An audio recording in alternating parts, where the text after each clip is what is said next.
اس سے پہلے بنی اسرائیل کو اللہ تبارک و تعالیٰ نے کن چیزوں کا حکم دیا انہی کا تذکرہ چل رہا تھا۔ اللہ تبارک و تعالیٰ نے پہلے حکم دیا کہ میری نعمتوں کو یاد کرو، جو میں نے تمہارے اوپر کیا، وعدہ پورا کرو، مجھے سے ڈرو اور قرآن پر ایمان لاؤ، قرآن کے پہلے کافر مت بنو، حق کو باطل کے ساتھ مت ملاؤ اور حق کو مت چھپاؤ۔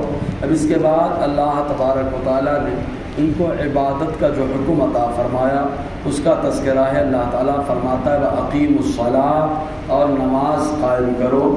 تو نماز ہر اسلام، چونکہ حضرت آدم علیہ السلام جب سے آئے تب سے اسلام آیا، تو نماز کا حکم ہر شریعت میں رہا، ہر شریعت میں نماز پڑھنے کا حکم۔ یہ اور بات ہے کہ انداز الگ الگ ہے، کسی کی شریعت میں خالی قیام کا معاملہ رہا، کسی میں رکوع کا معاملہ رہا، کسی میں خالی سجدے کا معاملہ رہا، کسی میں خالی دعا کا معاملہ رہا۔ یہ خالی اللہ تعالیٰ نے اس امت کو یہ شان عطا فرمائی ہے اپنے حبیب کے وسیلے سے کہ اللہ تعالیٰ نے تمام پچھلی امتوں کی عبادت کے طریقوں کو جمع کر دیا۔ قیام بھی ہے، رکوع بھی ہے، سجدہ بھی ہے، قعدہ بھی ہے، دعا بھی ہے، تمام چیزوں کو جمع کر کے اللہ تعالیٰ نے ہم کو نماز پڑھنے کا حکم عطا فرمایا۔ تو اللہ تبارک و تعالیٰ نے ان لوگوں کو حکم دیا نماز قائم کرو، وَأَقِیمُوا الصَّلَاةَ، نماز قائم کرو، وَآتُوا الزَّکَاةَ، اور زکوٰۃ ادا کرو۔ تو نماز قائم کرنے کا بھی حکم رہا، زکوٰۃ دینے کا بھی حکم اللہ نے انہیں عطا فرمایا۔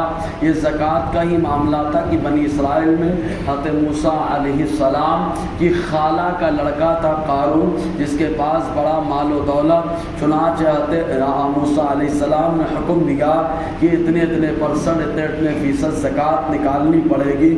تو اس نے کاؤنٹ کیا اور جوڑنے کے بعد اس نے کہا ہمارا مال اور اتنا ہم کو نکال کے غریبوں کو دینا پڑے گا۔ چنانچہ وہ حیلہ بہانہ تلاش کرتے ہوئے اس کے دماغ میں ایک ترکیب سوچی، کیوں نہ حضرت موسیٰ علیہ السلام پہ الزام لگا دیا جائے اور الزام لگا کر معاملہ ہی ختم ہو جائے گا۔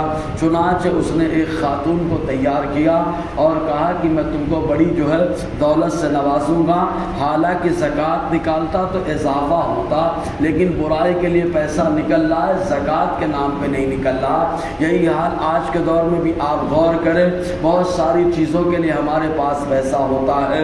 عید کی چھٹی میں برابر گھومنے کے لیے کوئی فرض واجب نہیں ہے، لیکن گھومنے کے لیے برابر خرچ ہے، زکوٰۃ نکالنے کے لیے خرچ نہیں ہوتا۔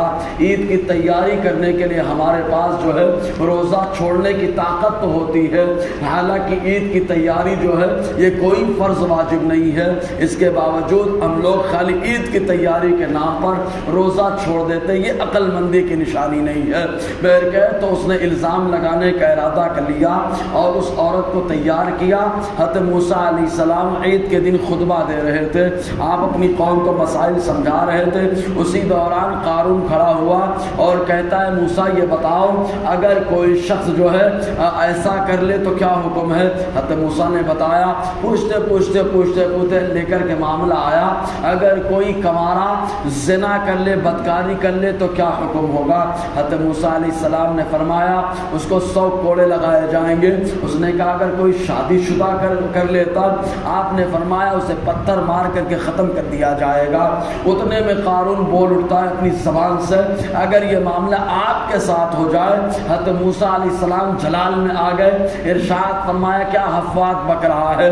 تو اس نے کہا آپ نے ایسا کیا ہے، میرے پاس جس عورت سے آپ نے کیا وہ عورت موجود ہے، میں گواہ کے طور پر سب کے سامنے اس عورت کو پیش کرتا ہوں۔ چنانچہ جیسے ہی عورت کو پیش کیا، حضرت موسیٰ علیہ السلام کا جلالی تیور دیکھا اور آپ نے خالی ایک نظر ڈالی، پورے بدن پر راشا طاری ہو گیا اور اس عورت نے کہا کہ اس آدمی نے مجھے برگلایا اور مجھے دنیا کی دولت کی لالچ دی، تب جا کر کے میں نے حضرت موسیٰ علیہ السلام پر الزام لگانے کا ارادہ کر لیا۔ حضرت موسیٰ علیہ السلام جلال میں اللہ تعالیٰ کی بارگاہ میں دعا کرتے ہیں، مولا ایسا ایسا معاملہ ہے، کرم فرما۔ اللہ تعالیٰ حکم دیتا ہے موسیٰ زمین کو تمہارے تابع فرمان کر دیا، تم جو حکم دو گے زمین وہ کرے گی۔ حضرت موسیٰ علیہ السلام نے فرمایا کون قارون کے ساتھ ہے اور کون میرے ساتھ ہے؟ سب تو حضرت موسیٰ کے ساتھ آ گئے، لیکن ایک قارون کا دوست قارون کے ساتھ لگا رہا۔ حضرت موسیٰ علیہ السلام نے اور زمین کو حکم دیا اے زمین اس کو اپنے اندر نگل لے، چنانچہ زمین نے نگلنا شروع کر دیا اور وہ فریاد کرتا رہا موسیٰ بچا لو، موسیٰ بچا لو۔